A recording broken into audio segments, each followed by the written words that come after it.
the idea of home is one of the most important things at Emmaus, because these are guys who don't need another service. They don't need another program. They don't need more good-natured people kind of smiling at them. What they need is family, and what they need is home. And so many of these guys have lost that through poverty, have lost that to addictions, have lost that to their bad choices or whatever. And some of them have never experienced a home. I ran away from home when I was 16.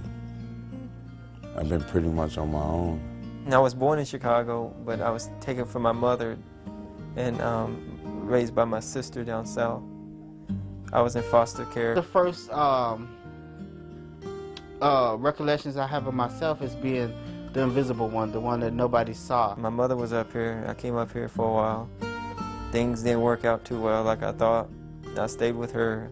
We had our run-in. I ran away, stayed on the streets for a while. I started to act out. I started to, I had a learning disability in school. I was failing. They didn't know what it was, so I was labeled slow. I can't survive out here. I don't think nobody can survive out here on their own. At 15, I had my first drink, and it liberated me. It made everything all the uncomfortability go away. It made me funny. It made me courageous. It made me everything that I wanted to be. One time I was out and about doing my daily deeds, and I met Larry here at Emmaus. He offered me to go down to the ministry center before the house was open, you know. And I'm like, no, I'll check it out. So he handed me a card and, introduced me, It took me 3 years to actually go down to the ministry center. When I came to Emmaus, I was a drag queen.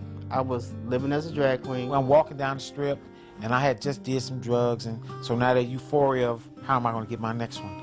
All that is in my mind. So I'm looking around to see who's looking for the eye contact, and I see this young white guy. I never thought that there was any place that would help the unforgivable people, the people that just talked about it. I never, I was like, wow, there's a place where we can go. He asked me, what's up? What's going on?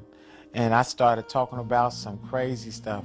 Yeah, this is what's going on. I had my hat backwards and, a little thug mentality, and I started telling him what I would do to him sexually and what and how much I expected. And then he sat there and smiled all the time. And then he said, well, have you ever considered Jesus Christ to be your Lord and Savior?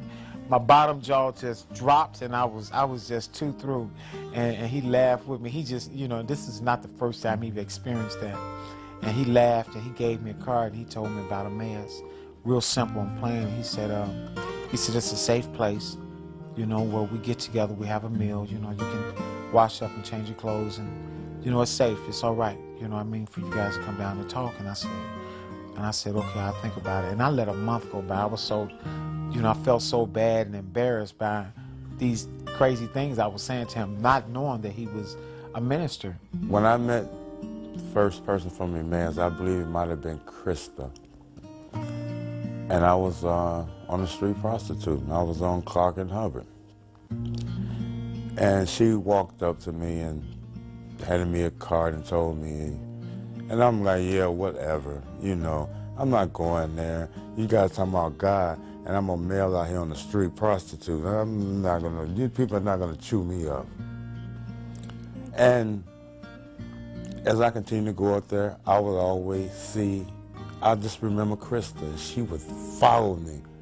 One day she stopped me from getting in the car. She said, this guy's not going anywhere. Which I'm like, lady, what are you doing? I kept bumping into Larry, and a couple times he bought me something to eat, or, bought me soda or coffee or something. And always had something to say to me, Always wanted to talk, so I said, let me go see what this place is about, I came down, and it was pretty nice. It wasn't like an average shelter or, soup kitchen, it wasn't a bunch of people in line outside the door trying to get in, get their ticket and go get something to eat. It was more like a home environment. I tried to do it on my own because I thought I was all good and, the God myself, but playing God. But truthfully, I'm not nothing. I'm worthless without help.